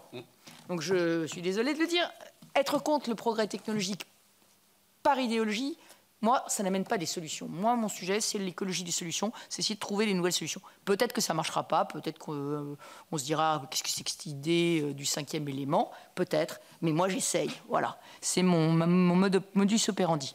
Voilà, et puis je vais maintenant laisser la parole. Ah si, juste l'axe ouest, pardon, pour... et Champs-Élysées-Clémenceau. Non, on a dit la même chose, mais pas avec les mêmes mots. Sur Champs-Élysées-Clémenceau, ça dépend du préfet de police. Le sujet aujourd'hui, c'est qu'on essaye d'obtenir du COJO qu'à Champs-Élysées-Clémenceau, il retarde au maximum l'arrivée de l'infrastructure de façon à ce qu'on puisse laisser la gare ouverte le plus tard possible. Mais on sera obligé de la fermer à un moment. Voilà. Mais on essaye de... Mais c'est le COJO, on met la pression aujourd'hui et sur le COJO, parce qu'on ne pourra pas la laisser ouverte si les infrastructures sont posées. Voilà. Et sur l'axe ouest, quand même 450 navettes gratuites, dont une grande partie seront dédiées à l'axe ouest. Charles de Gaulle, Étoile, Roland-Garros, Porte d'Auteuil, Roland-Garros, Porte de Saint-Cloud, non, pardon. Non, c'est juste Porte d'Auteuil, et il n'y a rien au RERC, il n'y a plus de navette. Mais la vérité, alors pourquoi je disais non, c'est que je ne pense pas que ce soit des personnels de la RATP ou de la SNCF qui vont faire la gestion des flux entre l'infrastructure RERC et les stades, par exemple, quand ils remonteront le boulevard Murat ou l'avenue de Versailles. Je pense que ça, ce sera de la signalétique JO. Mais ce sera pas, il y aura du monde sur le trajet, mais c'est vrai, je l'ai dit, ça a été mal pris, mais sur certains trajets, tous ceux qui sont en bonne santé et qui ont envie de profiter de l'été parisien et du bois de Boulogne pourront faire quelques centaines de mètres à pied. Ce n'est pas les endroits les plus horribles pour marcher. J'ajoute que nous avons quand même quelques statistiques sur les détenteurs de billets qui montrent que la première tranche d'âge des détenteurs de billets, c'est 25-35. Hein. Bon, donc il y a quand même quelques détenteurs de billets qui ont peut-être envie aussi, tout simplement, de profiter de Paris, des quais de Seine, de se balader. Voilà. On veut des transports 100% accessibles en transport en commun, mais on n'empêchera pas la marche à pied. Voilà.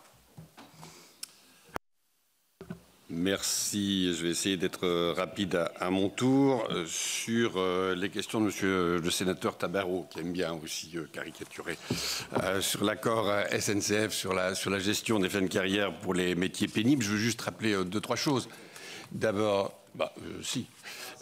et en tout cas, la réalité, c'est que on est d'accord sur le préavis du 21. Vous évoquiez la question de l'accord sur la gestion des fins de carrière à la SNCF, donc je redis deux, trois mots. Un, qu'il s'agit effectivement d'un accord existé qui a été signé en 2008, qui prévoyait d'ailleurs déjà des départs anticipés jusqu'à 12 mois, que c'est donc la renégociation d'un accord, que la décision de renégociation de cet accord a été opérée à l'issue des grèves de 2022, donc n'est pas directement liée aux Jeux Olympiques. Je ne pense pas qu'en 2022, à la sortie des grèves, on pensait forcément aux Jeux Olympiques. 3, qu'il coûte 35 millions d'euros pour 1,3 milliard d'excédent à la SNCF. Je crois savoir comment il va être financé. Et enfin, quasiment tous les grands groupes français ont un accord de ce type. Airbus, Air France, Schneider, Stellantis, Renault, etc. ont tous des accords sur la gestion des fins de carrière des métiers pénibles. Et on le comprend, c'est leur intérêt. Ils préfèrent avoir un accord sur les fins de carrière des métiers pénibles plutôt que des arrêts maladie ou des licenciements gérés. Donc, je vois peu le rapport effectivement avec les JO. Et quant à M. Farandou, la décision avait été prise bien avant cet accord sur la SNCF. Il a été atteint par la limite d'âge et il a été... Limite d'âge 2 heures avant notre commission. Oui, ça... Je n'ai pas été... en 25, la limite d'âge de M. Farandou. Monsieur le sénateur, je n'ai pas été signataire de ce communiqué de presse comme vous l'avez constaté, mais j'avais cette information avant l'accord SNCF et je vous livre les choses tout à fait honnêtement et sincèrement. Sur les points liés à la sécurité, sur les points réglementaires, parce que j'arrive aux questions. On est en train d'y travailler avec les opérateurs et surtout, évidemment, au ministère de l'Intérieur et au ministère de la Justice pour effectivement respecter le droit et les libertés. Et j'espère effectivement arriver au bout et donner effectivement pleinement satisfaction sur les points réglementaires que vous évoquez. Mais je partage l'objectif, mais vous le savez déjà, puisqu'on a procédé à la procédure d'urgence sur votre texte pour pouvoir justement être à l'heure au moment des Jeux Olympiques. Et je tiens à dire qu'on travaille en parfaite complémentarité là-dessus. Sur la question de la logistique urbaine, je veux redire qu'effectivement, moi je trouve que ce sera sans doute un héritage des Jeux, la gestion de la logistique urbaine. Toute l'application qui a été mise en œuvre, notamment donc ce dispositif J'optimise là, qui permet d'avoir des définitions d'itinéraires à disposition des QR codes pour faciliter le contact avec les forces de l'ordre pour rentrer dans les périmètres. Tout ça a été mis en place avec ce nouveau dispositif qui, je pense, sera quelque chose de très utile après les Jeux, justement pour faciliter la logistique urbaine. On a beaucoup de progrès à faire en France en matière de logistique urbaine, beaucoup de progrès à faire, et je pense que créer des outils de ce type à l'occasion des Jeux Olympiques peut nous permettre demain d'améliorer les choses. Il faudra aussi penser à la structuration de plateformes de logistique urbaine autour de nos grandes métropoles, mais c'est une autre question qu'on aura l'occasion, à mon avis, d'évoquer sans doute plus tard. La question des taxis, on en est où aujourd'hui sur les 1000? On en est à 800. Aujourd'hui, on en est à 800 sur les 1000, y compris avec des formations qui étaient mises en œuvre, etc. Et le coût, 5,9 millions d'euros pour 380 dossiers, donc à date d'aujourd'hui. Donc nous verrons évidemment quand on aura atteint les 1000. Sur la 13, évidemment, il n'y a absolument pas de satisfecit. Je ne vois pas comment je pourrais être satisfait d'une infrastructure qu'on perd, alors que d'ailleurs, on est responsable de rien au niveau de l'État, mais on perd une infrastructure majeure pour la desserte de l'Île-de-France, donc je ne peux pas être satisfait. Pour moi, évidemment, c'est un énorme... Vous sembliez satisfait de la gestion de cette fermeture? Non, pas du tout. Je ne suis pas satisfait de la gestion. Je ne vois pas comment on peut être satisfait d'une gestion d'une infrastructure qui dysfonctionne. Ce que j'ai voulu dire, et je veux insister, c'est que quand on regarde les modèles de circulation qui étaient prévus, et qu'on compare par rapport à la modélisation, on s'aperçoit finalement que beaucoup de Franciliens ont réussi à s'adapter. Je n'ai pas dit qu'il n'y avait pas le problème, et quand on n'est pas directement concerné, vous êtes au cœur du problème, donc vous le vivez au quotidien, donc forcément c'est extrêmement difficile pour vous. Mais je voulais juste, à cette occasion, préciser la capacité d'adaptation quand même de la population, qui est systématiquement sous-estimée. Alors, bien entendu, la 13, puisque vous m'avez demandé les dates, donc dans le sens province-Paris, sur une voie, pas les camions, mais je constate qu'il y a beaucoup de camions qui prennent aujourd'hui cette voie, et on va devoir d'ailleurs sans doute renforcer les forces de l'ordre sur les contrôles là-dessus parce que c'est vraiment excessif. Mais aujourd'hui, donc dans le sens province-Paris pour les voitures, c'est fait, c'est réouvert. Dans le sens Paris-Province, on sera probablement dans la deuxième quinzaine de juin. Ça a été annoncé par le ministère des Transports et je pense que c'est un timing qui devrait être respecté dans le sens Paris-Province. D'une manière générale, je voudrais revenir finalement sur la philosophie qui a guidé l'accompagnement des Franciliens en lien région et État là-dessus. Finalement, on essaie d'apporter des solutions collectivement à travers un plan de transport. Mais évidemment, on ne pourra pas s'adresser individuellement à chaque Francilien. Et donc, ce qu'il faut, c'est donner la possibilité à chaque Francilien, dans son individualité, dans son parcours spécifique dans la région Île-de-France, les éléments suffisants pour pouvoir s'adapter et s'adapter en connaissance de cause. Donc, il y a un outil numérique qui permet en temps réel de connaître l'état du trafic, l'état de la saturation et de pouvoir éventuellement modifier ses horaires de travail, discuter, etc. Donc, il y a un outil. Et il y a un outil de parcours du côté de l'IDFM qui permet de définir les trajets qu'on peut prendre ou qu'on doit prendre de manière conseillée. Donc ces deux outils sont parfaitement complémentaires et permettent finalement d'individualiser la réponse. Parce qu'essayer de communiquer sur ce qui sera fermé à telle heure, tel jour, à tel endroit, réouvert, et puis là, et là c'est saturé, là c'est pas saturé, etc., ça changera toutes les heures. Ça changera toutes les heures. Et puis, il y aura des adaptations. Il y a des choses qu'on ne va pas prévoir. Donc, je pense que l'idée, c'est de donner à chaque individu la connaissance de l'état du trafic et le parcours conseillé pour atteindre un point B. Et c'est ça toute la philosophie qui nous a guidés pour essayer d'accompagner la population. Sur le VTOL, moi, je partage ce qu'a dit Madame la Présidente. Et je reviens sur les transports sanitaires. Il y a une opportunité d'intérêt général à ce type de mobilité demain. Et donc, refuser l'expérimentation de quelque chose qui peut sauver des vies demain me semble pas responsable. Non, mais je le dis très clairement. Il y a des usages, et justement, c'est ça dont on peut débattre. On peut débattre des usages demain d'une telle innovation.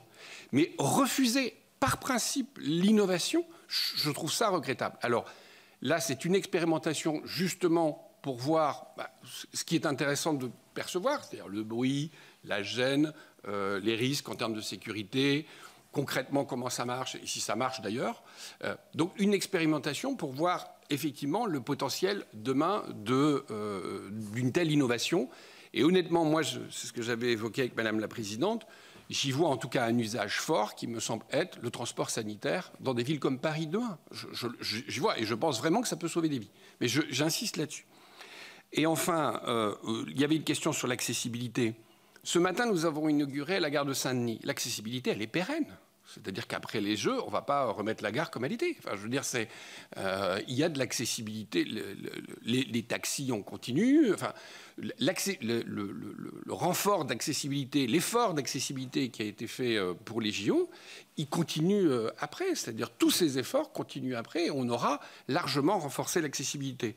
Certes, on peut dire qu'on n'a pas été tout à fait à l'heure sur toutes les gares en termes de sonorisation. Je pense en particulier aux personnes aveugles, en particulier dans le métro. Mais justement, on va continuer après les JO pour les quelques éléments de retard qu'on aurait pu avoir sur un certain nombre de stations. Mais au moins, toutes les stations qui sont concernées par les JO, en tout cas, on y répond. Et enfin, je terminerai juste sur la question du partir. Moi, Madame la Présidente l'a dit à un moment donné, les plans de transport ont été calibrés pour tous les franciliens qui travaillent et on rajoute la surdemande. Et effectivement, Madame la Présidente a eu raison de rappeler qu'on est au mois d'août. Effectivement, on n'est pas au mois de septembre, on n'est pas au mois d'octobre, on est au mois d'août. Oui, pour la rentrée et les Jeux paralympiques, c'est pas la même affluence, il faut le reconnaître ici ensemble.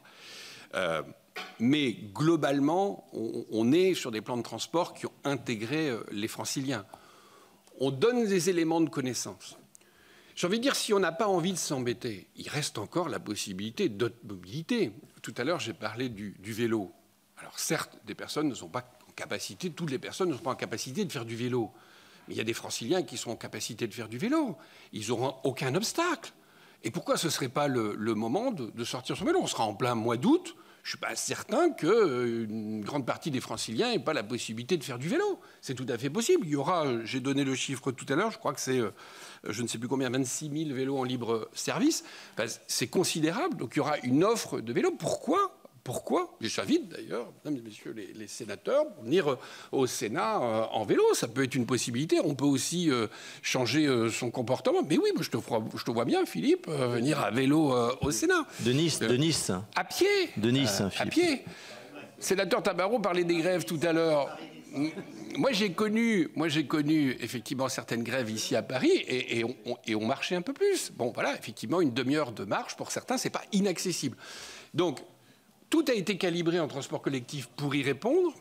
Il y a des alternatives. Je ne vois pas pourquoi, effectivement, on se sentirait obligé de partir aujourd'hui. Je ne vois pas pourquoi on devrait quitter l'Île-de-France. Je pense que tout a été prévu, en tout cas, pour y répondre et pour profiter d'une belle fête populaire. Donc, mais il est parti. J'ai envie de lui dire partir, certainement pas. Je pense qu'il faut essayer de profiter de la fête. Voilà. Certains franciliens loueront leur appartement et mettront du beurre dans les épinards. Parce que ça aussi, c'est un héritage des Jeux. Très bien, je crois que nous allons assurer la conclusion à deux voix avec mon collègue Michel Savin, qui représente son président, comme je le fais moi-même pour notre président de commission. Ils sont partis évidemment de la conférence des présidents. Donc je voudrais remercier Madame la Présidente. Monsieur le Ministre, pour toutes ces réponses à ces questions légitimes des deux commissions, de nos collègues des deux commissions, pour effectivement atteindre l'objectif que nous sommes tous fixés collectivement, faire de ces Jeux une réussite, que ce soit le dernier virage d'ailleurs ou l'avant-dernier, pour l'intérêt de notre pays. Merci. Merci.